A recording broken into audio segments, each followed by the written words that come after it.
I think it might have been their first ever uh like pro shot live recording thing they ever did. So maybe this album uh was kind of a compliment to that, to the fact that it was the first time. But yeah, please, I implore people, if you've never heard of this album, Hullabaloo, and if you've been a follower of this stream and you tend to mildly to moderately agree with my taste in like alternative rock and alternative electronic music, I really think this is their most artistic project by far. Like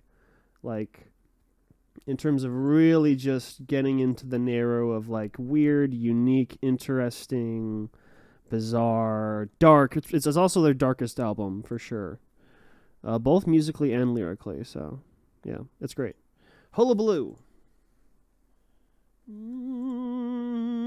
Well, guys, it's time to get into it. It's time to get into some new trash.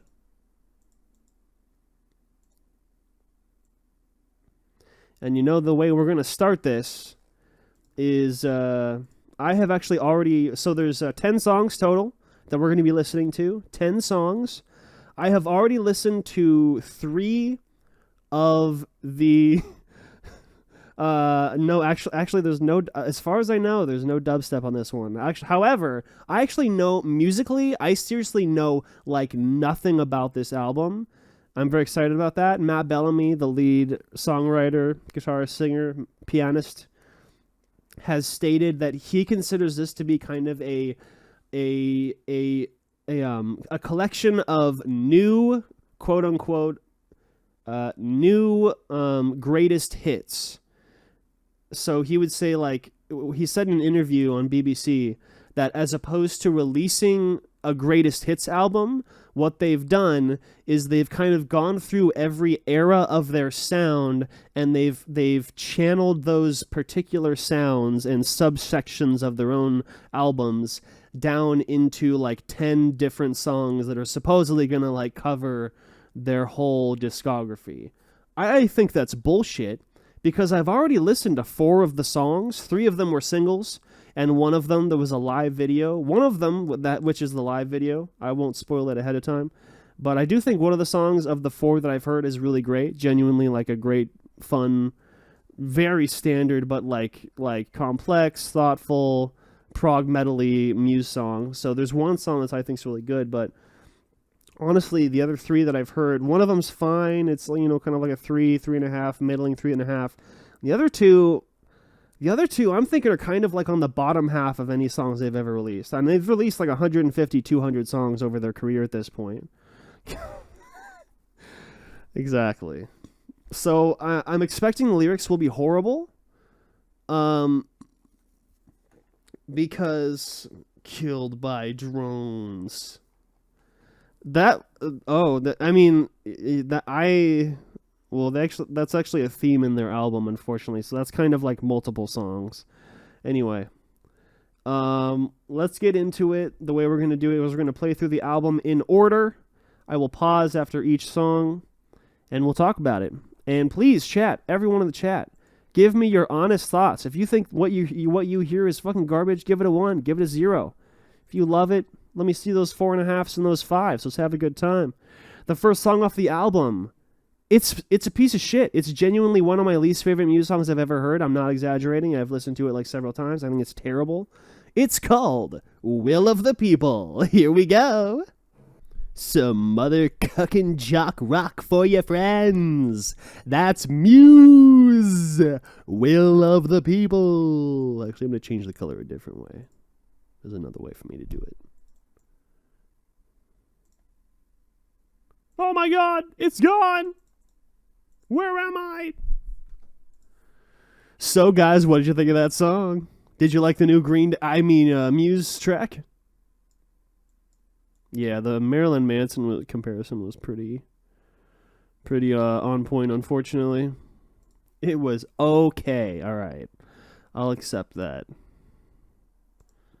Let's see. So you just want it like bright? Oh, there you go. There you go. Doesn't that look great? This is what you asked for. You asked for Flashbang White. Next song is also... Wait. Actually, no, yeah. Next song is also a song I've heard.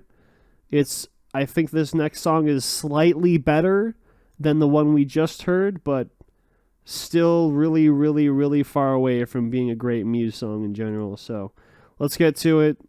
Track number 2, Compliance. Compliance. Wasn't that a good one? Let me see, chat. What do you think? We got you decreased your score. I gave it a 2.5, a very weak 2.5, because like I think when it picks up in the chorus, especially like towards the end of the song, it's more full. I feel like that part might be fun live, just to kind of get a good vibe, but like that's it. That's really like it for me. So we got a 2, we got a 1.5, we got a 2.5. I believe by the law of averages that would average out to a 2 from the stream. That song gets a 2 out of 5. Definitely an extremely low tier Muse song. However, how about we pick things up a bit now? Let's go in another direction. We've had a kind of a really terrible rock Marilyn Manson Green Day song. We've had a really boring look at your phone and go to the bathroom pop breakdown song that no one liked. So let's go now to the first song that I have not heard at all. This is track number 3. This is a blind review reaction. You guys can see my face very clearly. I'm so glad you can see my reaction clearly because I'm going to be emoting like a crazy person. This is the 3rd track, the newest Muse song that I have never heard before. It's called Liberation. Okay, yeah, I that's definitely that's not up Big Tall's alley for sure. I didn't expect it to be. I mean, yeah, that's a 3 for me for now. Just my first reaction. I really don't think that's a song that'll stick with me. Probably a fun one to try to learn to play and sing once the music's available. So yeah, I don't know. Just it's good. It's good, but I I can only say it's good in a subjective manner because I've been a fan for now, Jesus Christ, how many years? I've been a fan of Muse for like 14 years, so it's like impossible for me to have a regular person's bias on any of this. So I'm really, when I say I like or dislike, I'm really only speaking in terms of all of Muse songs. I'm not speaking in terms of music in general because I do recognize that a lot of, I mean, they're trying. I give them credit. They're trying, especially like this last song. I appreciate that they're trying to do something that other, at least other mainstream acts aren't really doing stuff like this. But yeah, it's just kind of a middling 3. Yeah, so what Big Tall was saying is Queen was so whimsical and bouncy. I completely agree, and I really think it came down to the mix and the recording process and the recording quality of Queen compared to Muse.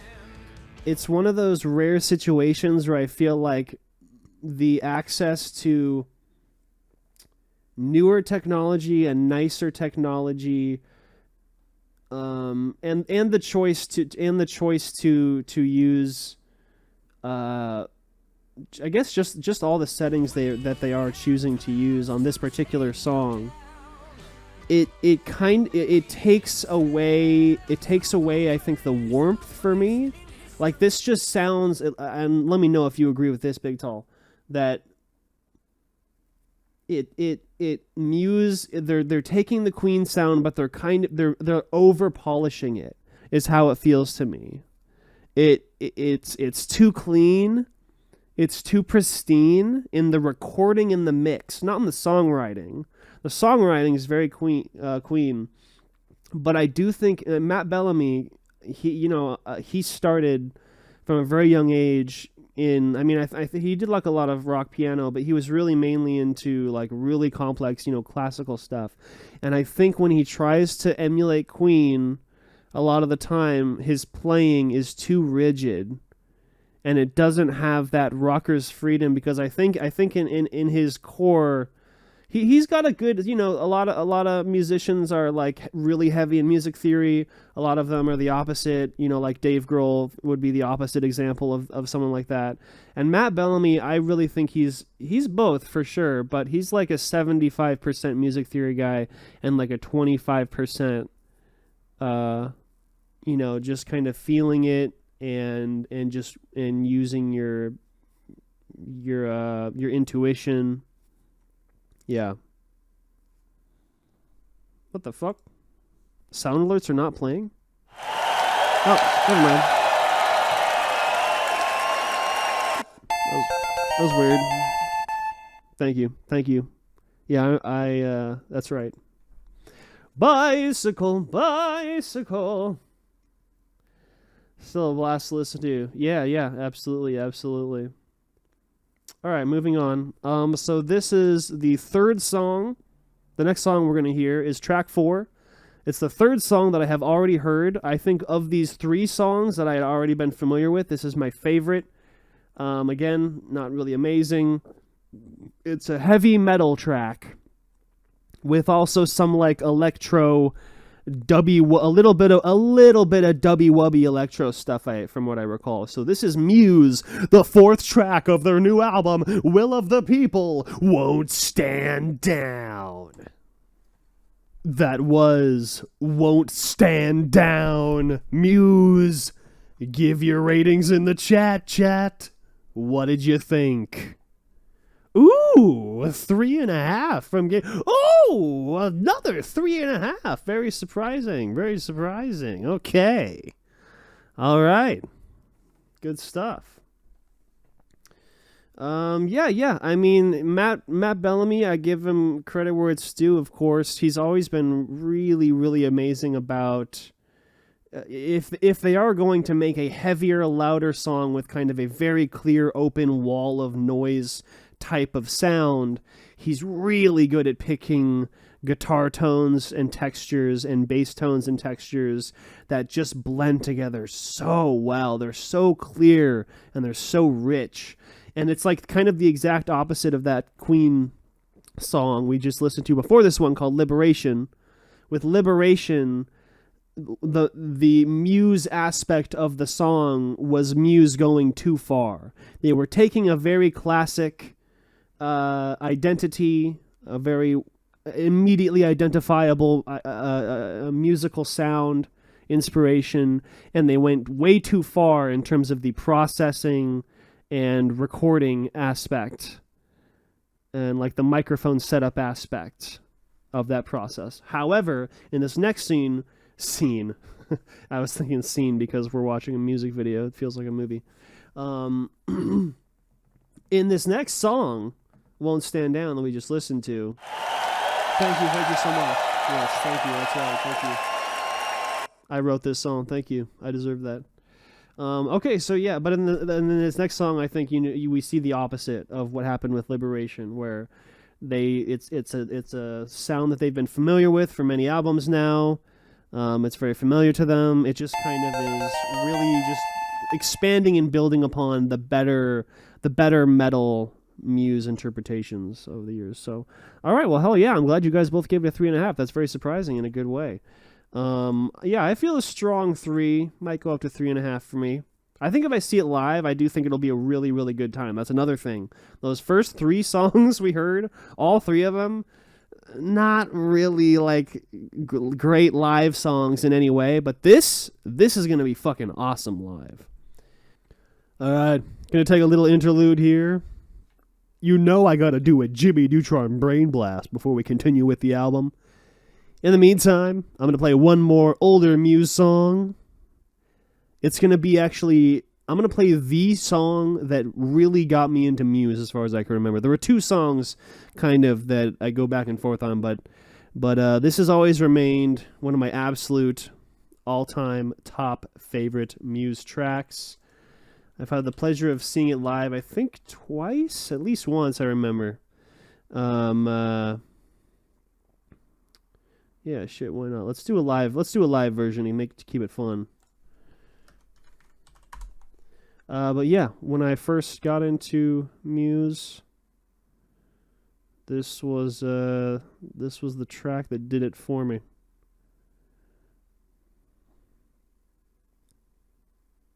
Map of the Problematic, live at Glastonbury from 2016.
rap of the problematic.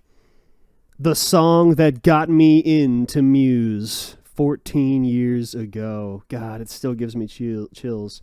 There's just so much layering on that. And man, just the tones that they came up with in that era, man. Just the tone of that guitar. I mean, oh shit. There we go. Just the tone of this guitar, the beginning of the song, it's so alarming and stark.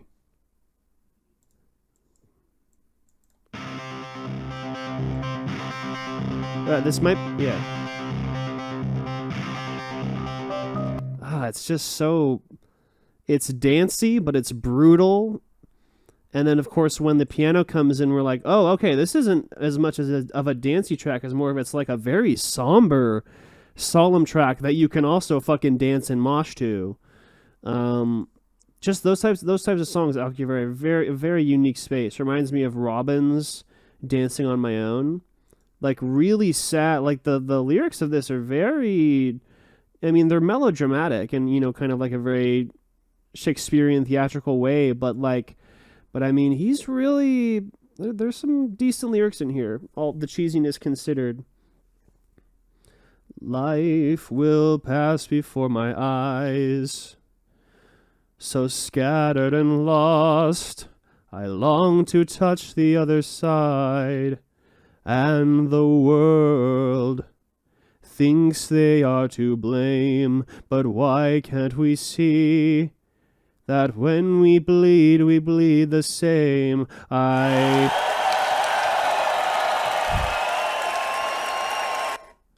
can't get it right.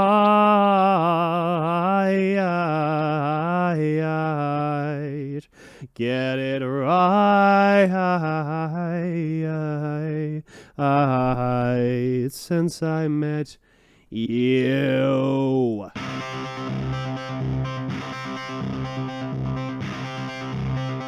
Yeah, man, that's I mean, that's probably still my all-time favorite Muse song. It's hard to pick. It's definitely in my top 5, easily in my top 5, probably top 3 at the very least. But yeah, amazing how that can work out. How the first song that really gets you into band, it sticks with me. Because honestly, with like I think every other artist I've encountered that I've gotten to know and love all the years and listen to all their albums, I don't think a single other artist, I wouldn't consider the song that got me into that artist to be my favorite song. You know, maybe Jesus of Suburbia from American Idiot, but I mean, that whole album I was kind of equally obsessed with, not just that. So, all right. We're going to move things along here, folks. Are you ready for another new song? It's track number 5, and it's called Ghosts. How Can I Move On? Starlight is your favorite? Oh, nice. Yeah, that's great. I mean, it's a crowd pleaser for sure. It's one that I've never gotten tired of in any format. The original track, the fucking bass on that original track is like a fucking jet engine. It's unbelievable. They can't match it live, unfortunately, but it still sounds great live, of course, but like, yeah, man, the fucking bass on that original track is just, I just love the way it just fucking destroys your entire skull because it's so fucking loud and full and thick. Anyway, next song on Will of the People, it's Ghosts.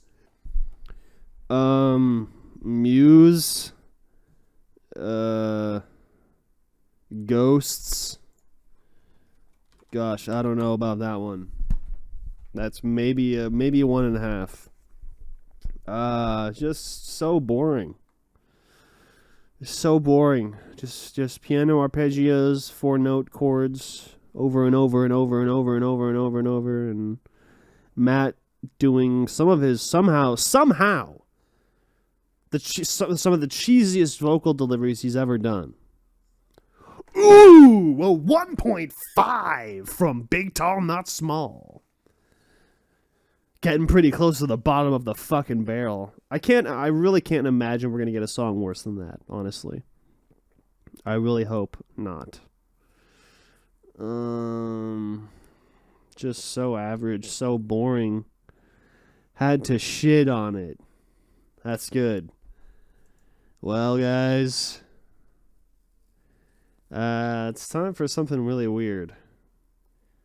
So this album came out today, August 26th, and there's a song on this album called "You Make Me Feel Like It's Halloween." I have no idea what to expect. Muse have released another Halloween song. Yes, another. They released Some Kind of Kick years ago, and it was not really received well by fans. So here we go. This is track number 6 out of 10 on the new Muse album entitled Will of the People. You Make Me Feel Like It's Halloween. Give me your ratings. Everyone in the chat, even if you're a lurker, you don't have to say anything else. I feel like the music video really probably affected my opinion of this because I'm just fucking baffled. I guess I wouldn't say I liked it. Come on, give me your ratings. I don't even know where to start with this. It's just what the fuck is this? What the fuck is this? Why? When you turn out the lights, you make me feel like it's Halloween. The vocal delivery on the chorus it's just bad. I just feel like everything about the recording and the mixing and what he's trying to do with his vocals, regardless of the lyrics, like melody, what he's trying to do with the melody and the what's the word when you use your voice like an instrument, you know? I think unfortunately that's where they're at, basically. I can't disagree.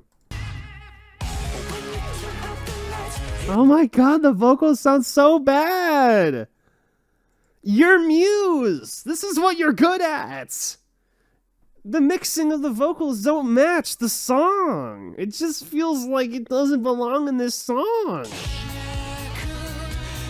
I mean, the rest of it's very mediocre and mostly bad, but those vocals especially are just weirding me out, dude! Oh, it's horrible! It's fucking horrible! When you turn out the lights, then you feel like it's... How many times do you think they're gonna play this live for the rest of their career? 4 times? Once every October, maybe? 3 times every October, maybe? This what the fuck? This is just Matt Bellamy leaning way too fucking hard into his own. He's too self-aware at this point. Like, I think his self-awareness worked really well. I think The Resistance is actually a pretty great album. A lot of the lyrics are not good, but I mean, Resistance has fucking Exogenesis Symphony, MK Ultra, Unnatural Selection. What else was there? Oh, I had it up here. Fucking Eurasia. I love United States of Eurasia. Resistance is pretty great. It's overplayed, but I think it's actually a pretty great song for being a, kind of electro pop rock proggy track. Undisclosed Desires is pretty great. I Belong to You is pretty great. I actually think Resistance is a high B. I'm going to give it high B. Maybe even a low A. I think this is a fucking solid lineup of songs. How long has this been out? 2009? Yeah, I don't know, man. For me, I think this is maybe their best aged album. However, I also haven't listened to most of these songs in the longest time. But I mean, my feeling on most of these is pretty strong. Again, the lyrics not so much, but this is This album was Matt Bellamy leaning into his own meminess that he was becoming aware of, and it having good results. And now we're way, way, way far into the era of Matt Bellamy leaning into his own meminess, and then we're getting fucking terrible results. It's great with Muse, certain level electronic feel, tons of tremolo guitar, catchy feel, bass lines. For the time, it was incredible reception, that is, well, its reputation, yeah. Well, those best artists are the ones that kind of threw away their respective bands and grew beyond them. Yeah, definitely. Yeah, and it also takes a level of those artists really need to not care about what people think of them. Like Trent Reznor, Damon Albarn. I mean, even people like Robert Plant, who's been around literally since almost the birth of modern heavy rock and roll. And Robert Plant is still like, we just on this stream, like in the past few weeks, we watched a live performance of him from Glastonbury, and he did a rendition of Led Zeppelin's When the Levee Breaks, but it was like just a completely different interpretation. Different instruments, different tempo, different vocal harmonies, different key. It was the same song with the same lyrics, I think, from what I remember, but it was just so incredibly different from the studio version that Led Zeppelin did so long ago. So yeah, people like that who are always interested in looking for new stuff and new ways to enjoy their passion, that is music. Well, we got to get into the next song. This is the final song that I have been aware of prior to this stream. I've listened to a specific live recorded pro shot version of this song many times because I actually thought it was great. I think this is, I mean, of all the songs we've listened to, and including this one we're about to, I actually think this next one we're about to listen to is the best Muse song that we will hear so far. We still have 3 more songs after this one, but let's get into it. It's track number 7 on Will of the People. It's called Kill or Be Killed. Kill or Be Killed. Yeah, not an amazing Muse song by any means, unfortunately. I give it a decent 3.5, but I can't really disagree with a 3 from you folks. Kill or be killed. I suppose for me it's really more of a, I mean, it just, ultimately this song just kind of sounds like Black Holes and Revelations with a little bit of Resistance, plus, their modern metal influences. So it's like, well, I guess I'd rather just listen to those other albums as opposed to this at the end of the day. So yeah, it's definitely this song and Won't Stand Down are the best tracks by far for me on the album. And frankly, let me look at the track list again. Yeah, you know what, guys? Holy shit. So far, out of all fucking now 10 albums, 10 Muse albums, I gotta say, I'm already feeling, unless we really pick it up big time with these next 3 songs, which I have not heard yet, unless things really fucking pick up with the quality, I'm feeling a C tier here. I'm feeling that this might be my least favorite Muse album.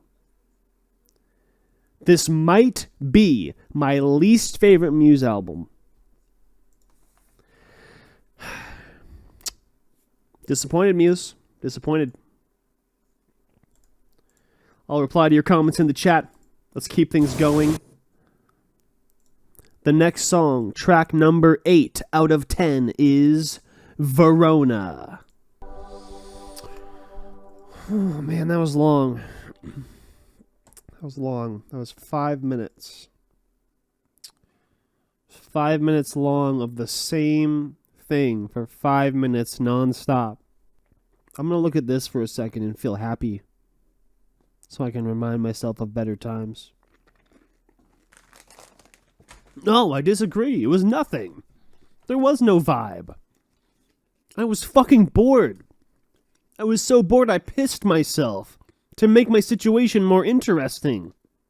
I really, really fucking hope they do not play that shit live when I see them next time. Or at least if they do, there's a good chance they'll have some really beautiful visual spectacle, so I would be totally okay with it if there's a really good visual spectacle, which, you know, they're good at. We just listened to Verona, which for me I think was pretty definitively the worst song on the album so far. We've got 2 songs left. I've really got a feeling that this is just going to be my least favorite album by Muse, and there's a very good chance it's going to set the trajectory for the rest of their career as far as I'm concerned. I'll also see them live anytime they come here for sure, because, you know, they'll play their hits, they'll play old stuff I like. And I mean, they, you know, I still do love most of their albums for the most part. But anyway, let's get this shit over with. The next song is called Euphoria. Euphoria! Euphoria! Alright, general agreement. Soft agreement. Yeah, I don't like the chorus. I really feel like if you came in on the Halloween one, that was special though. At least you got to see my reaction to that, because that was that was special. Very special. Euphoria, good. I really like I really love the verse and the breakdown, but the chorus is just very, very standard. And it's a type of chorus that they've done a lot on their past 2-3 albums. Let me give some examples. In terms of the chorus, just talking about the chorus, where they've been doing this more and more the older they get, where the choruses on their pop rocky-ish leaning songs are just really, really, really musically dull, just like straight power chords. And again, things don't have to be complex by any means. I thought what they did just that,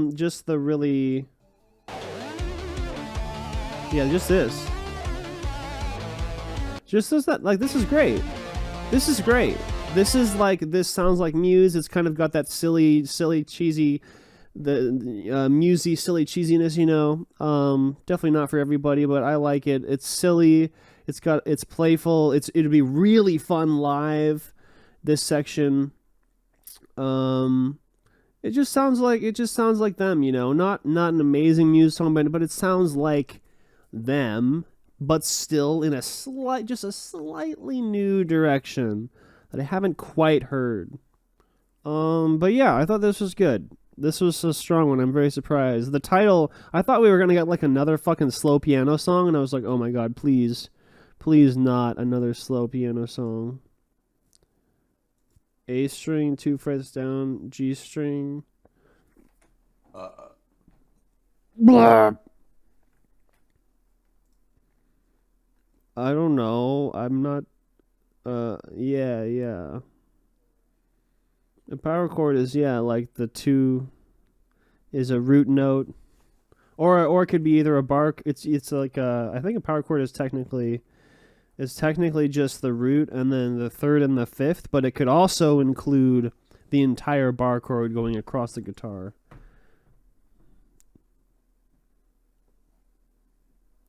Next up, track. Oh, this is it. Guys, this is it. This is the end of the album. We've made it. Track number 10, and this is really the title. I'm not making this up. The title of the last song is We Are Fucking Fucked. Let's bring it home, boys.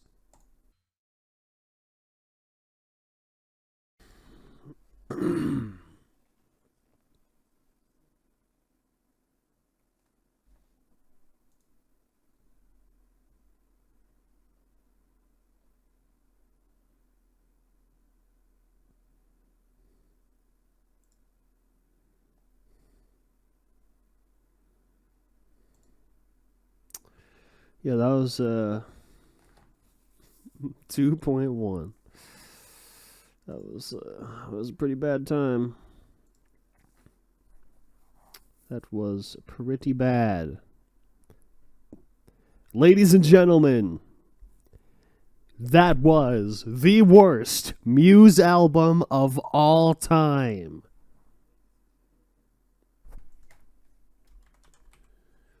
We are fucking fucked. I mean, I like that little line delivery. It is genuinely funny and catchy, but like, holy shit, man. Holy fucking shit. We are fucking fucked. Well, that officially concludes the Muse album release extravaganza.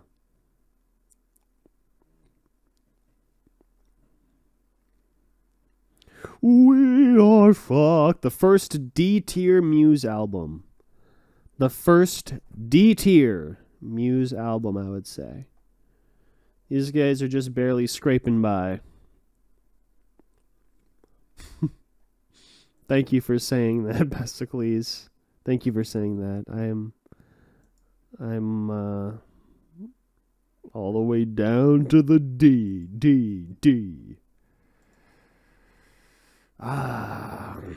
Well, what now? I don't know. I feel like I can't think after just how bafflingly mediocre that whole thing was. And the fact that they thought that album contained worthy releases in general. Yeah, I'm glad you showed up, buddy. Got to witness my worst Muse experience of all time.